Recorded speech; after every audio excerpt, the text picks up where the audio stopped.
The 2.7 billion shillings contracts at the heart of DCI investigations at the Kenya Ports Authority were irregularly entered without budgetary approvals. Treasury has denied consenting to variations in budgets even after KPA wrote to its parent Transport Ministry seeking increased budgetary approvals. This comes even as KPA Managing Director Daniel Manduku sought a court order to prevent his arrest. Sam Ogina has more.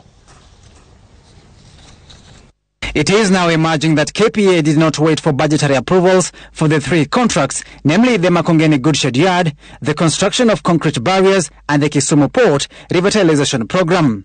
Contracts worth billions of shillings. KPA undertaking these projects without clearance to engage. On the 30th of January, KPA wrote to its parent Transport Ministry seeking approval of its supplementary budget to hive 500 million shillings for concrete barriers from 3 billion shillings set aside for purchase of land. Treasury equally required to agree with the budgetary variations.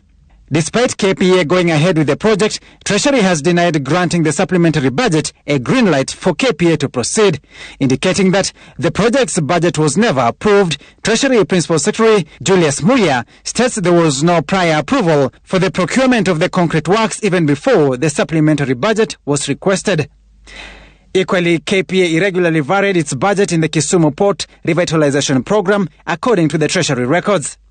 While the initial budget for the 2018-2019 was 100 million shillings, the budget overshot, with KPA spending an additional 500 million shillings in the 2019-2020 budget, even before Treasury okayed the Transport Ministry, which was in turn to allow KPA to spend the amount. The approval from Treasury coming on the 24th of September 2019. The Kisumu Port project ended up gobbling 800 million shillings.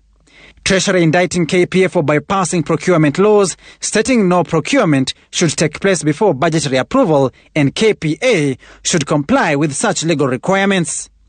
With a budget of 100 million shillings for the Kisumu Port, Treasury has denied receiving any requests for budgetary variation to the 800 million shillings that was eventually spent. KPA Managing Director Daniel Manduku has gone to court to bar his arrest, claiming the graft probe at the port was of economic crimes in nature and not in the purview of the DCI, who has been investigating the matter. On Monday, KPA board members were grilled at the DCI over the 2.7 billion shillings scandal that has rocked the port. Any further procurement has been suspended at KPA following the graft allegations. Sam Ogina, Citizen TV, Nairobi.